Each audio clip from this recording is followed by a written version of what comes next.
వందే మాత్రం. నేను మీ journalist Navatha. Welcome to our political. Article 370 Nehru మొండితనం.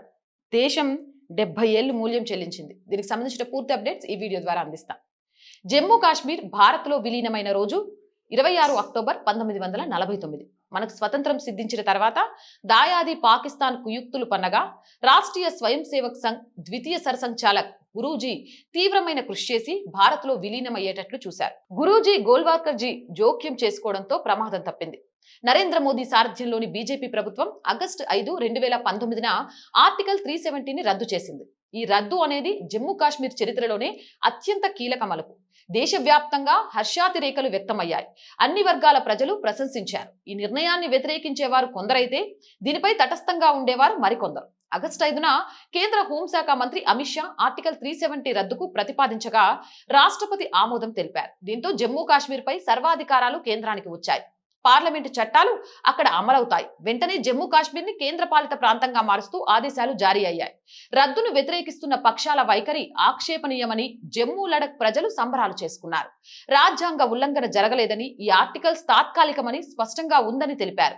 ఈ నిర్ణయం దేశంపై 70 ఏళ్ల కలంకాన్ని తుడిచిపెట్టిందని, మంచి రోజులు వచ్చాయని నిర్ధారించారు. షేక్ అబ్దుల్లా కోరిక మేరకు అంబేద్కర్, సర్దార్ పటేల్ అభ్యంతరాలను కూడా లెక్క చేయకుండా 1949 అక్టోబర్ 17న నెహ్రూ ఆర్టికల్ 370ని పార్లమెంట్ లో ప్రవేశపెట్టి ఆమోదింపచేశారు. దీనివల్ల జమ్మూ కాశ్మీర్ కి ప్రత్యేక రాజ్యాంగం, 6 ఏళ్లకోసారి ఎన్నికలు, భారత చట్టాలు అక్కడ వర్తించకపోవడం వంటి ప్రత్యేక నిబంధనలు ఏర్పడ్డాయి. ఆర్టికల్ 35A వేర్పాటువాదం కేంద్ర ప్రభుత్వ విజయం. ఈ ఆర్టికల్ జమ్మూ కాశ్మీర్ శాశ్వత నివాసిని నిర్వచిస్తోంది. అంటే 1954 మే 14 నాటికి లేదా ముందు జన్మించిన లేదా 10 ఏళ్లు నివసించిన వ్యక్తి రాష్ట్ర స్థిర నివాసులు కానివారు అక్కడి స్థిరాస్తులు కొని స్థిరపడడానికి వీలు లేకుండా పోయింది. కాశ్మీరీ మహిళ కాశ్మీరేతుల్ని పెళ్లి చేసుకుంటే ఆమె స్థిరాస్తుల హక్కులు కోల్పోతుంది. పిల్లలకు పౌరసత్వం లభించదు. ఇది మహిళలపై వివక్షగా కోర్టు పేర్కొంది. పాకిస్తాన్ కి చెందిన వ్యక్తిని వివాహం చేసుకుంటే మాత్రం కాశ్మీరీ పౌరసత్వం లభిస్తుంది. పారిశుద్ధ పనుల కోసం ఇతర ప్రాంతాల నుంచి తీసుకువచ్చిన వాల్మీకి దళితుల పిల్లలు కూడా అవే పనులు చేయాలనే నిబంధనలతోనే వారికి శాశ్వత నివాస పత్రాలు ఇచ్చారు. ఇది ఆధునిక కట్టు బానిసత్వం లాంటిదని వ్యాసకర్త పేర్కొన్నారు. ఆర్టికల్ 35A భారతీయులు, కాశ్మీరులు అనే కృత్రిమ విభజన భావనకు కారణమై పాకిస్తాన్ కి ఆయుధంగా మారింది. ఆగస్టు 5న కేంద్ర హోంమంత్రి అమిత్ షా ఆర్టికల్ 370 రద్దుకు ప్రతిపాదించగా రాష్ట్రపతి ఆమోదం తెలిపారు. దీంతో జమ్మూ కాశ్మీర్ పై సర్వాధికారాలు కేంద్రానికి వచ్చాయి.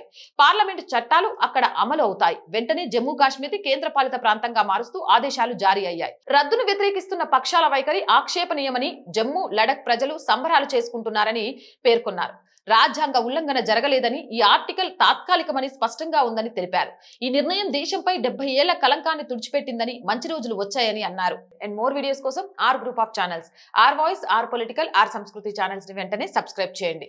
కంటెంట్ బాగుంది అనిపిస్తే లైక్ చేయండి, షేర్ చేయండి. ఆర్థికంగా ఆర్ వాయిస్ కి చేయూతనందించండి. ఆర్థికంగా సపోర్ట్ చేయాలి అంటే సబ్స్క్రిప్షన్ పక్కనే జాయిన్ అనే బటన్ ఉంది. 1 to 5 లెవెల్స్ ఉన్నాయి. ఏదో ఒక లెవెల్లో సపోర్ట్ చేయండి. లేదా స్క్రీన్ మీద గూగుల్ పే, ఫోన్ పే తో పాటు అకౌంట్ డీటెయిల్స్ ఉన్నాయి. మీకు తోచిన సహాయాన్ని అందించండి. వ్యాపార ప్రకటనల కోసం 8328 500 576 నెంబర్ కి సంప్రదించండి. జై హింద్, జై భారత్.